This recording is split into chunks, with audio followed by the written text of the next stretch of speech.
مولانا جلال الدین رومی رحمۃ اللہ علیہ فرماتے ہیں کہ ایک کانٹا ڈوتے ہوئے اللہ سبحانہ تعالیٰ سے کہہ رہا تھا کہ میں نے صلحہ کی زبان سے سنا ہے کہ آپ کا نام ستار الایوب ہے، یعنی عیبوں کو چھپانے والا، لیکن آپ نے مجھے تو کانٹا بنایا ہے، میرا عیب کون چھپائے گا؟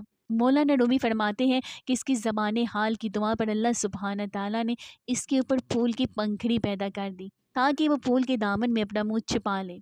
اب بتائیے گلاب کے پھول کے نیچے کانٹے ہوتے ہیں یا نہیں؟ مگر باغبان ان کانٹوں کو باغ سے نہیں نکالتا۔ باغ سے صرف وہ کانٹے نکالے جاتے ہیں جو خالص کانٹے ہوں، جنہوں نے کسی پھول کے دامن میں پناہ نہ لی ہو۔